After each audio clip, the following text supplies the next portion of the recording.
Welcome back to Tabletop Titans and another Titan Tactics. Tyranids have been an absolutely dominating force ever since the launch of their codex last year, and GW has thrown update after update to try to bring this army in line with the rest. Here's everything you need to know about Tyranids in the Arks of Omen era and what to expect from them next. Alright, so there's been a number of changes to Tyranids. Let's start with the good news. First off, there's a lot more heroic support for Tyranids. With the new core stratagem, you're now going to be able to take 2 Hive Tyrants in one detachment. That's going to save you command points and really let you focus on those Hive Tyrants that we all know that you guys want to take. The Reaper of Obliterax saw some unexpected improvements. It's now going to allow you to ignore damage modifiers, so things like Dreadnoughts, Death Guard, or Hearth Guard are going to be that less effective against you. This is also going to be very interesting in the era of Marines when people are taking a lot more damage 2 and a lot more damage 3. The Arks of Omen detachment itself is going to allow you to potentially skip the troop attacks if that's not what you're into and focus on those big bugs. And ultimately it's shaping out to be quite a deadly season with things like Armor of Contempt gone and people taking hordes of Marines. People are going to be focusing on killing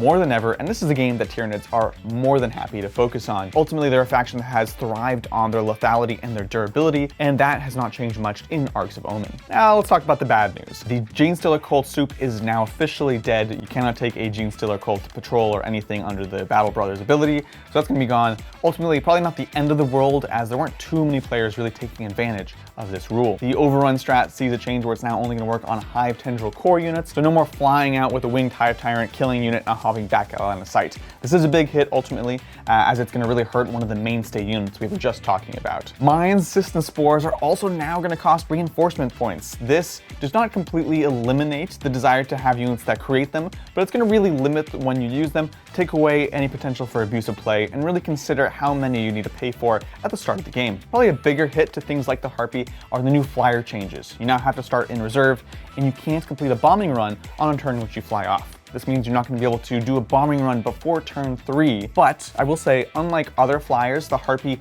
brings a lot more to the table, right? It does have great guns, it's durable, it can bring synapse as well if you're interested in that, and so it's not completely killed like some other flyers might be. And of course, we're all thinking it, there are some huge points changes to the Tyranids, sweeping adjustments across many of the most competitive lists. So let's take a look at what this means. Points changes across the board are going to be increasing Tyranid lists from anywhere from 90 to 450 points.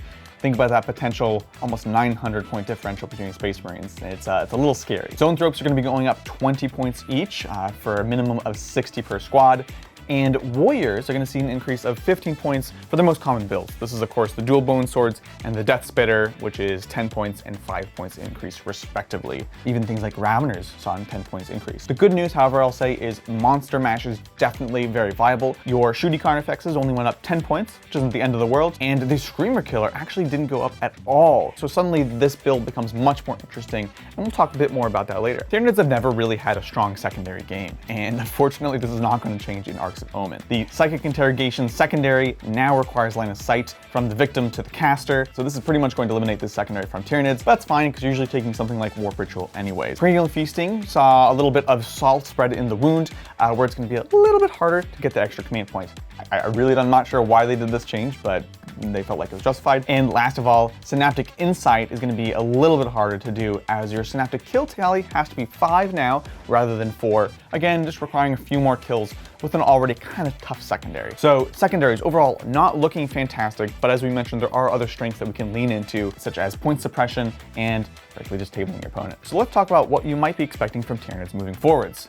This is the Titan take. Like any major change, now is the time to try different and offbeat builds. Things that might have seemed suboptimal before could actually now be quite interesting. Hydra and Krakenless did see some success beforehand, and while less popular, they're going to be extremely strong now, and this really feels like the way that GW is encouraging us to play the army.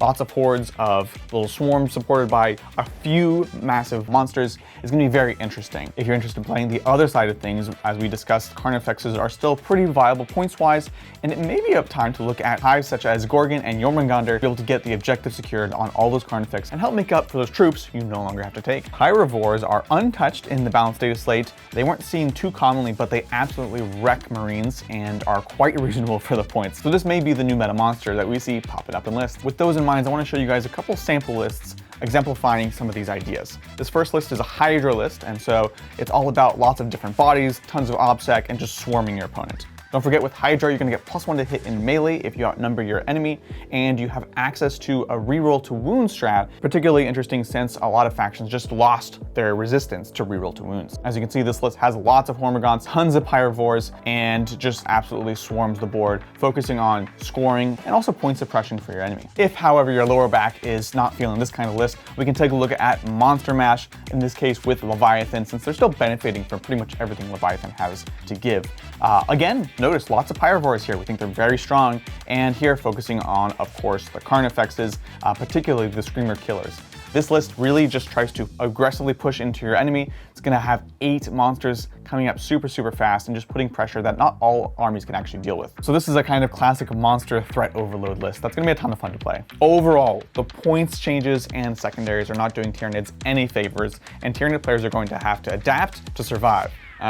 Ultimately, it's not all doom and gloom, however, as the new Arks of Omen detachments do give you added flexibility and let you not bother with tax units that you're not interested in. It seems like it's going to be a very lethal season, and Tyranids are very happy to lean into this and just kill everyone off the board. With that having been said, let us know what you guys think in the comments below, and if you're interested in this kind of content, we do have lots of videos that have been coming out to help you adapt to the Arks of Omen. That's going to do it for me. I'll catch you guys next time on the tabletop. Bye!